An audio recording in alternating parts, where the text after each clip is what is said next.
Level 1, the nobody. You are 22 years old and you are sitting in a library at a state university that nobody has heard of, studying international relations, because you thought it sounded important, and now you're not sure what to do with it. You are not special. That's important to say clearly. You didn't grow up in a political family. Your father drove trucks. Your mother taught elementary school. You grew up in a town with one stoplight and a Dollar General and a deep, quiet feeling that the world was happening somewhere else. You find the CIA's website by accident. You're looking for government jobs. Because the private sector intimidates you and federal benefits sound stable. There's a tab that says Careers. You click it expecting something boring. It is not boring. They are hiring. Not for spies, not yet, but for analysts. People who read intelligence reports, synthesize information, write assessments that go to people. You will never meet who make decisions. You will never know about. The job description is careful and vague in a way that makes your chest tighten. You apply. The application takes 6 hours. They want your entire life in a form. Every address you've lived at since birth. Every country you've visited. Every foreign national you've had a personal relationship with. Every drug you've ever used. Every financial account you've ever held. You answer honestly. You've heard that's the only option. Then you wait. 4 months pass. You forget you applied. You take a job at an insurance company processing claims. Because rent is real and waiting is expensive. Then a letter arrives. Not an email, a letter. With a return address in Virginia that tells you nothing. They want to meet you. Level 2, the candidate. The building you are directed to is not what you expected. It is not impressive. It is a beige office building in a business park in Northern Virginia with no signage that means anything. You find out later this is intentional. Inside, a woman with a calm face and a government ID badge checks your identification twice. She leads you to a room with no windows. There are 2 people already seated. They introduce themselves with first names only. The interview lasts 4 hours. They are not interested in what you know. They are interested in how you think. They give you a scenario. A foreign government is developing a program of unknown intent. You have 3 pieces of intelligence that contradict each other. What do you do with the uncertainty? You talk through it. You admit what you don't know. You explain how you'd assess the gaps. You don't pretend toward confidence you don't have. One of the interviewers writes something down. The polygraph comes 3 weeks later. You sit in a chair with sensors on your fingertips and a band. Around your chest and another around your bicep. The examiner speaks in a flat voice. He asks about your drug use, your finances, relationships with foreign nationals, whether you've ever shared information you shouldn't have, whether you've ever committed a crime you weren't caught for. The machine measures the gap between what you say and what your body believes. 2 weeks after the polygraph, they call. You've been selected for the clandestine service trainee program. Report to a location in Virginia. Bring nothing that identifies where you're going. Your mother asks where you'll be working. You tell her a government job in Virginia. She says that's vague. You say you know. That is the first of 1,000 conversations you will have where honesty and truth are not the same thing. Level 3, the farm. The facility is called the farm. Its real name is classified. Its location is classified. You will not find it on any public map. It sits on several thousand acres of land in rural Virginia, and from the air it looks like a military installation, which is close to what it is. You are here for 6 months. The first week is disorienting by design. Your phone is taken.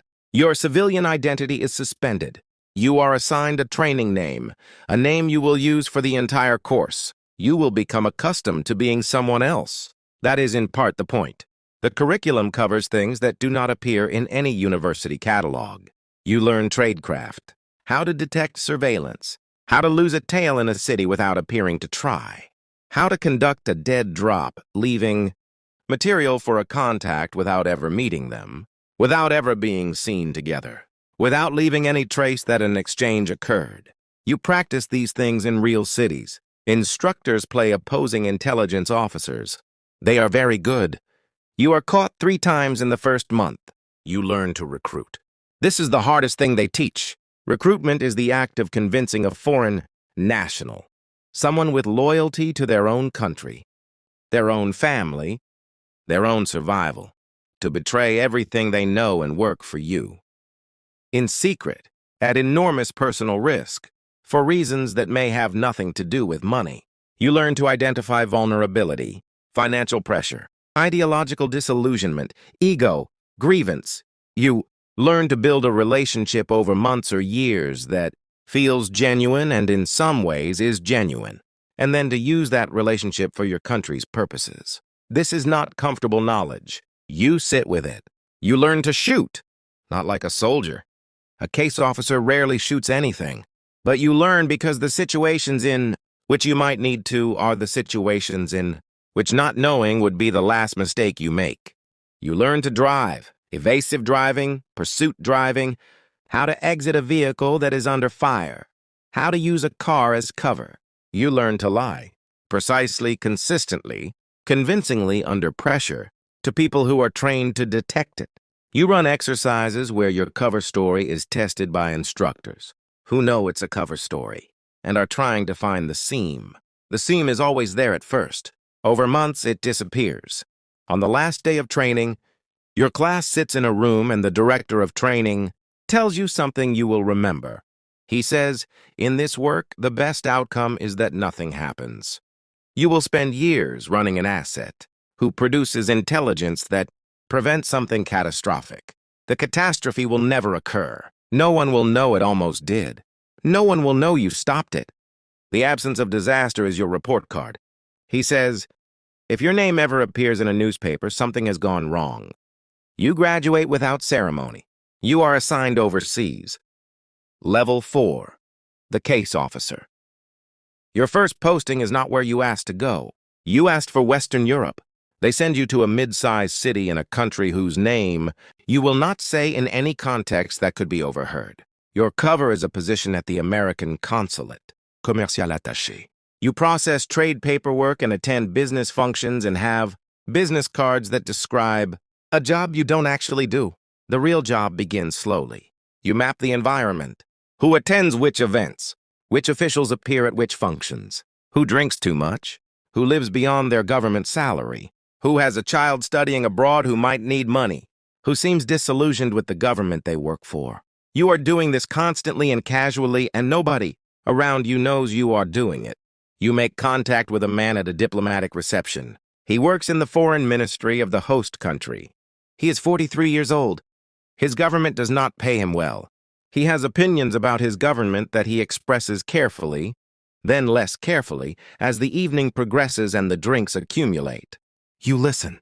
You ask exactly the right questions and not one question more. You make him feel understood. You meet him again 3 weeks later. A coincidence. You are very good at coincidences. Over 4 months, the relationship builds. You report every contact to headquarters.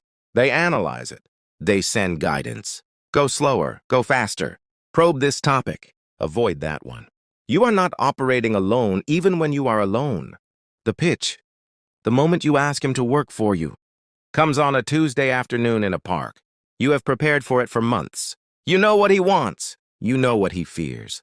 You frame the ask in terms of his own values, his own frustrations, his own sense that his country's government is doing something he cannot be proud of.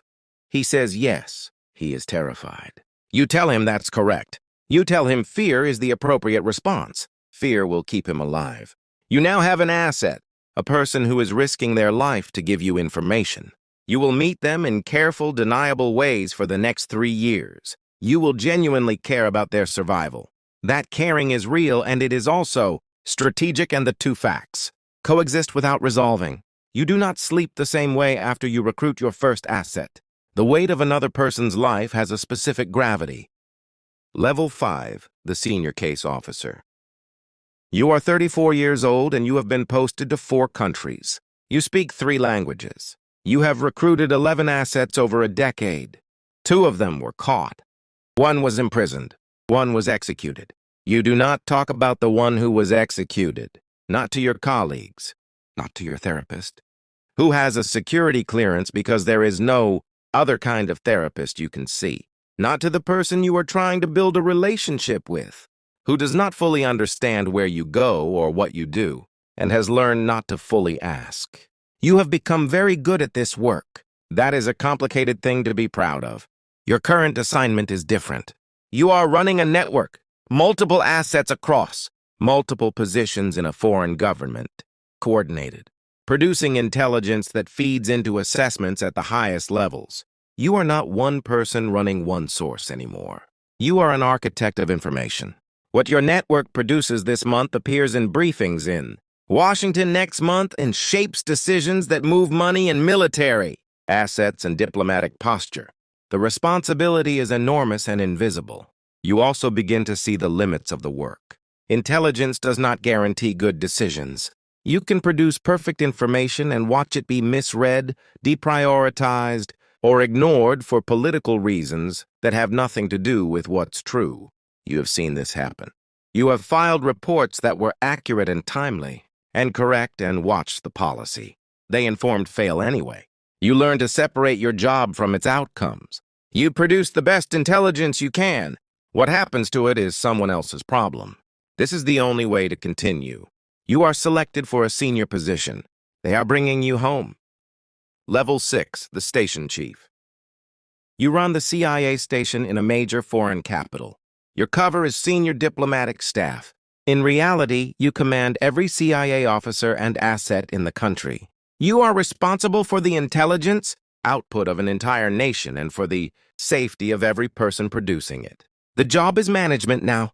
You haven't recruited an asset yourself in 2 years. You review operations. You approve contacts. You assess risk. You decide which operations are worth the exposure and which ones would cost more than they produce. This is the hardest judgment in the work. Every operation has a cost. A meeting between a case officer and an asset is a risk to the asset, to the officer, to the network. The intelligence the meeting produces has to be worth that risk. You are the person who decides, often with incomplete information, often under time pressure, often with people in Washington pushing for action on a timeline that doesn't account for conditions on the ground. You manage relationships with the ambassador, who knows broadly what you do and needs you to keep it from becoming a diplomatic problem. You manage relationships with the host country's intelligence service, which cooperates with you on some things and spies on you for others. You manage relationships with your own officers, some of whom are brilliant and some of whom are burning out and some of whom are both. One of your case officers is compromised. You don't know how. You discover it through a pattern, assets going quiet, a surveillance team appearing where it shouldn't, a source in the host service who sends a warning he can't make more explicit. You shut down the network in 72 hours. You extract the officer and 3 assets. You cannot extract everyone. 2 people are arrested the week after you leave. You write their names down on a piece of paper in your desk. The paper stays there. You look at it sometimes and make yourself look at it rather than looking away, because looking away would be the easier thing, and you have decided that easier is not something you are entitled to. Level 7, the Director of Operations. You are back in Washington. You are 51 years old. You are the Deputy Director of Operations, the senior-most clandestine officer in the United States government. Every covert operation anywhere on Earth requires your signature.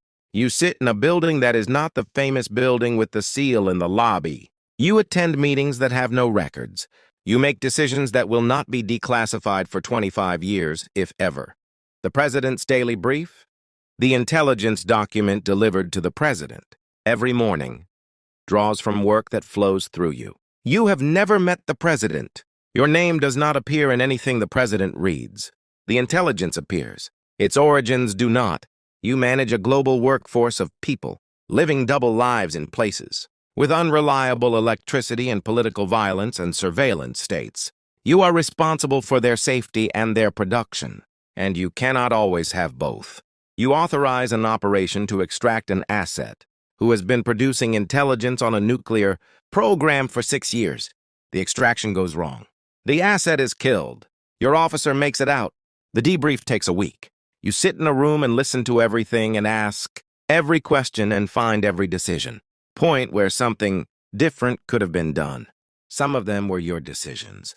You do not sleep for 3 days. Then you sleep because you have to. Then you come back and you do the work. You are asked to testify before the Senate Intelligence Committee. Behind closed doors, in a classified session, senators ask about operations they have partial information about, and you give them the information they are cleared to receive and not one word more. Some of them are angry about this. You are polite and immovable. You have been doing this for 29 years. Your back hurts. Your vision is going. You have missed more of your children's lives than you have been present for. Your son is a lawyer. Your daughter is in medical school. They are proud of you in the general sense. They do not know what you've done. They will not know for a long time. You think about this sometimes, whether pride that is based on incomplete information is still pride. You decide it is. You decide that's enough. Level 8, the ghost. You retire on a Thursday. There is no press release. There is no public announcement. Your name has never appeared in a press release, and it will not start now. There is a ceremony inside a building that does not officially exist, attended by people whose names you will not say in any space that could be overheard.